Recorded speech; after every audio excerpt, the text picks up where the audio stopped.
Il se disait guidé par Dieu.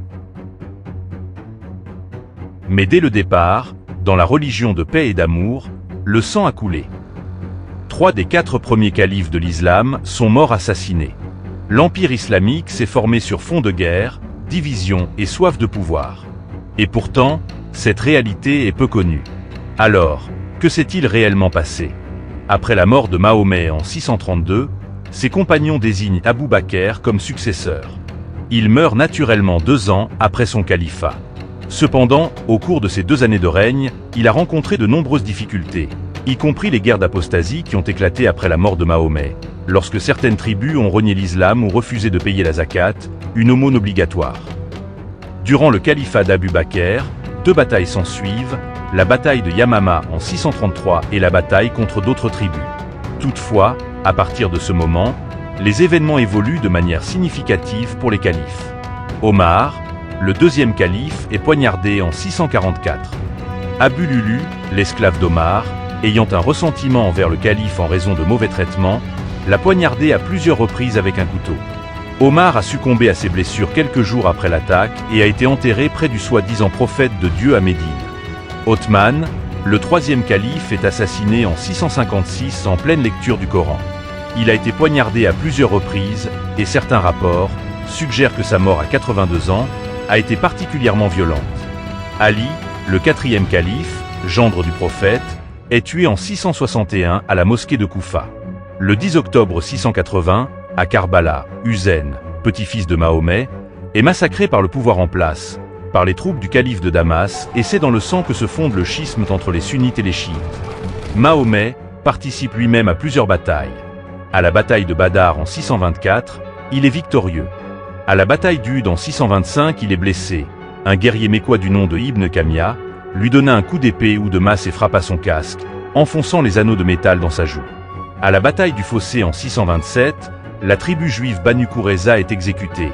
Entre 600 à 900 hommes sont décapités selon les sources. Les Juifs des Banu Qurayza ont été emmenés dans un fossé près de Médine, où ils ont été exécutés en série, sous les ordres de Mahomet. L'exécution a été menée de manière organisée. Chaque homme a été tué par décapitation, un à un, dans un fossé. De plus, Mahomet, le prophète de la religion d'amour, a fait au total 100 expéditions guerrières, en effectuant des raids de caravanes pour s'enrichir, même après avoir hérité d'une très grande fortune, léguée par sa femme Khadija. Il poursuivit les raids, les conquêtes, les exécutions et les guerres. Il mourut en 632 par empoisonnement. Des hadiths Bukhari et Abu Daoud confirment qu'une femme juive nommée Enab bint al-Harith aurait offert un morceau de mouton rôti à Mahomet empoisonné pour venger la mort de son peuple. Mahomet aurait survécu, mais des années plus tard, peu avant sa mort, il aurait dit « Je ressens encore la douleur causée par ce que j'ai mangé à Kébar. Je pense que c'est ce poison qui finit par me couper la horte. » Zénab, la juive de Kébar, fut exécutée, mais avant de mourir, selon Sahih Muslim et Ibn Sa'd, elle aurait dit « J'ai voulu te tuer pour venger mon peuple. » Quand on lui demande pourquoi elle a fait cela, elle dit « Je voulais savoir si tu étais un vrai prophète. Si tu l'étais, Dieu t'aurait protégé. Sinon, tu aurais été un imposteur. » Loin d'être un prophète de Dieu, Mahomet a commis des centaines d'actes atroces. Permettez-moi de vous en présenter un seul, particulièrement grave. Vous trouverez les références dans Sahih Bukhari et Sahih Muslim. Ça concerne un groupe d'individus de la tribu du Rena qui, après avoir embrassé l'islam, ont tué un berger musulman et volé ses chameaux. En représailles, le Mahomet a ordonné une punition sévère. Leurs mains et leurs pieds ont été coupés, leurs yeux crevés avec des clous chauffés au feu, et ils ont été laissés sans eau jusqu'à leur mort. Cet incident est souvent cité pour illustrer la rigueur des châtiments corporels dans l'islam primitif et soulève des questions sur la compatibilité de telles pratiques avec les principes de compassion et de justice. Je ne peux pas énumérer toutes les atrocités commises par Mahomet dans une courte vidéo, mais gardez à l'esprit que cet homme ne peut pas être un prophète de Dieu. Vous les reconnaîtrez à leurs fruits. Après la mort lente du prophète de l'islam, les califes poursuivent les conquêtes en Syrie, Égypte, Perse, Espagne et bien d'autres endroits. L'empire s'étend par l'épée, mais durant les règnes successifs des 95 califes de l'histoire islamique, près d'un quart ont connu une fin tragique, une vingtaine sont victimes d'assassinats, 4 autres de morts violentes. De plus, 7 califes furent destitués ou contraints d'abdiquer. Preuve que même au sommet du pouvoir, nul n'était à l'abri des intrigues, des complots meurtriers ou de l'instabilité politique. Cela en dit long sur la fragilité du trône, même pour ceux qui se réclamaient du pouvoir divin.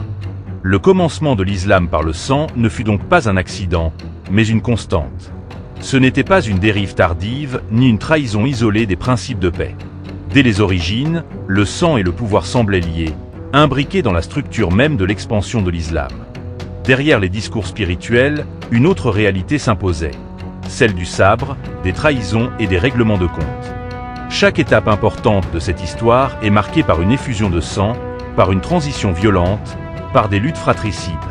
Le trône du califat n'était pas le fruit d'un consensus inspiré, mais souvent conquis ou défendu par l'épée. Les premiers successeurs, supposés porter la lumière de la foi, furent tour à tour pris dans un engrenage mortel. Même la famille directe du prophète ne fut pas épargnée. Ses proches, ses gendres, ses petits-enfants, tous furent pris pour cible. L'histoire n'a pas été écrite avec de l'encre. Elle a été gravée dans la mémoire des peuples avec des larmes et du sang. Et aujourd'hui encore, les divisions entre eux, issues de ces premières hémorragies, continuent d'alimenter conflits et rancunes. Mais alors, peut-on vraiment dire que tout cela vient de Dieu? Peut-on imaginer un Dieu qui approuve que sa parole soit portée par le fer? Peut-on croire qu'un message divin nécessite le massacre de ceux qui doutent ou résistent? Et le Coran dans tout ça? Si on cherche la racine du mal, il ne suffit pas de regarder les hommes, il faut aussi regarder les textes qui les inspirent. Le Coran n'est pas un simple livre de prière ou de méditation. Il se présente comme la parole de Dieu descendue du ciel, et pourtant on y trouve des appels directs à la guerre. Combattez-les jusqu'à ce qu'il n'y ait plus d'association et que la religion soit entièrement Allah. Des ordres d'exécuter les infidèles, tuez-les partout où vous les trouverez. Des promesses de paradis aux combattants.